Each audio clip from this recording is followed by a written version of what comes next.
Eberechi Eze is joining Arsenal. Let me repeat that. Eberechi Eze is joining Arsenal. I'm in absolute disbelief. Why do I start with this? I mean, first of all, I'm going back today normally. I'm thinking, Eberechi Eze, Tottenham talks advancing. He's going to Tottenham. The boy who absolutely adores Arsenal is going to Tottenham. And I was ready to just look at that Tottenham squad, and I was ready to just sit there and think, could have been us. It could have been us. It should have been us. We should have been more on it. But after that, I then saw that we gave Trossard a new contract, and this doesn't make a lick of sense to me, by the way. We saw that Trossard signed a new contract, which was effectively a pay rise, but there was no contract extension. So he's still gonna expire on the 27th, on 2027. Sorry. That doesn't make any sense to me. But it does tell me, at least from what I'm taking from this, is that he's not leaving this club this season. He's going to stay this season. And does that then mean that we get rid of Martinelli? Or does it mean that we keep the two and we go with what we have on that left wing? But when I was thinking, this is our transfer window, it's over now. Now, it's a decent transfer window. We still haven't resolved every problem that we have. And when I get down to thinking that, the first person that I see come up on my thing was David Ornstein. And David Ornstein was saying, let me see if I can get it up. David Ornstein, sorry, give me 1 second. I saw on David Ornstein's Twitter, or X, exclusive, Arsenal make a move for Eberechi Eze, 27-year-old wants them.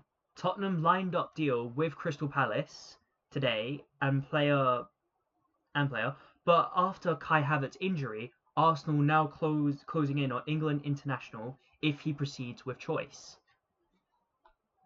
I wasn't ready for that at all. After hearing about the injury news, I still didn't think we'd do anything about it. Maybe we'd get a loan at best. I wasn't expecting to sign Eberechi Eze. But I kind of just thought, okay, well, we still probably won't get him. About 2 hours later, David Ornstein comes out with Arsenal reach agreement in principle with Crystal Palace. Deal worth around expired 28 million release clause, matching what Tottenham were ready to pay. Personal terms are close, plus 27-year-old plays for Palace on Thursday before Arsenal medical.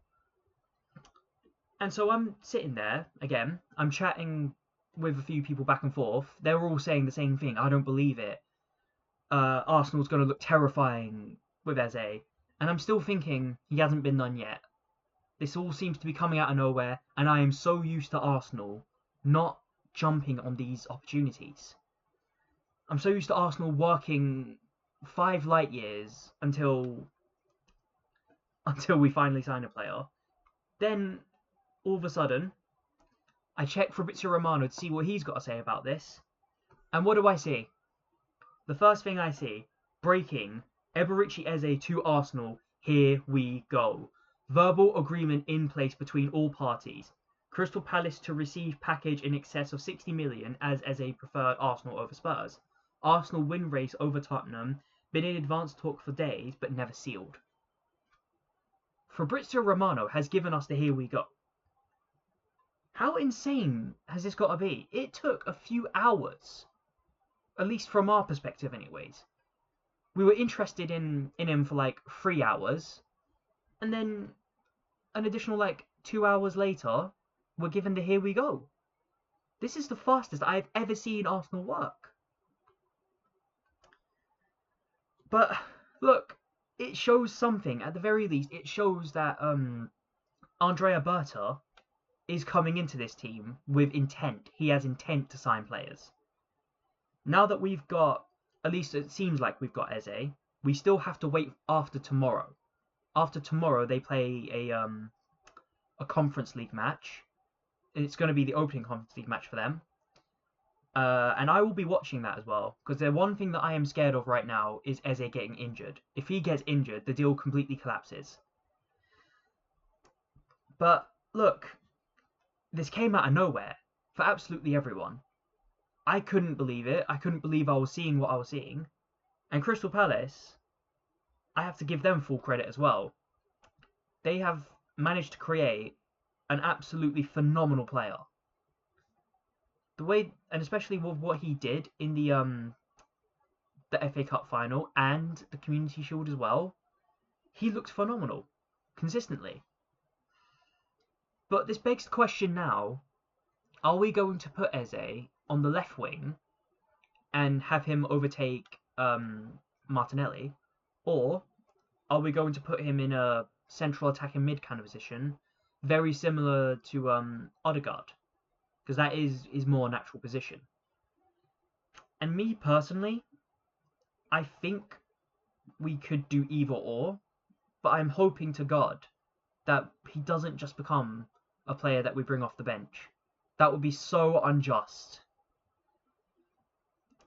Regardless, however, just having Eze in an Arsenal shirt is massive for us. And I can imagine that all Arsenal fans tomorrow will be watching that Crystal Palace game.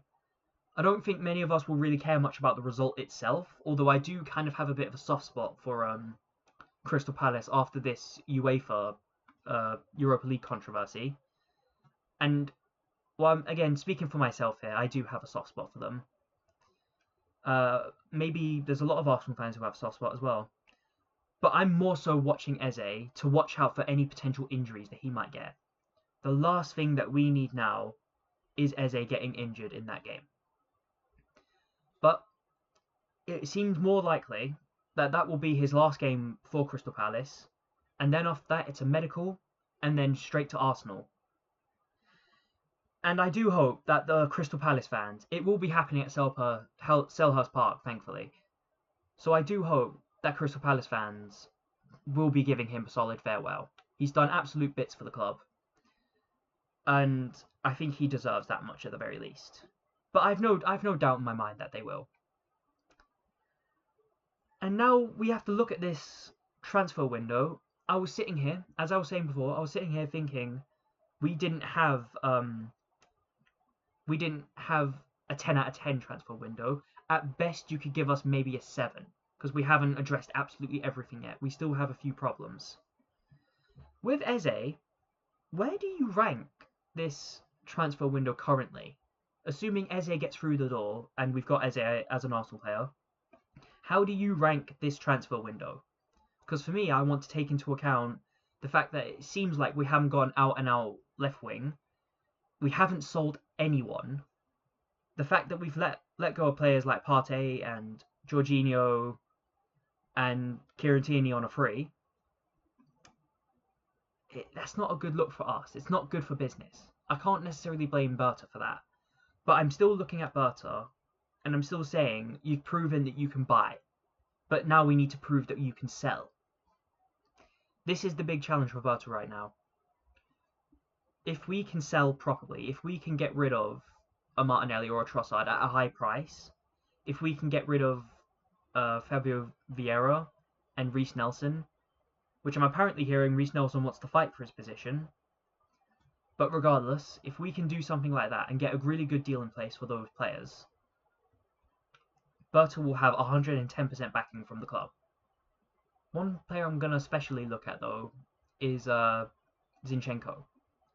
And the reason I say that is because Zinchenko has been highly linked with a move away from Arsenal. Don't know why that's not going away. There we go.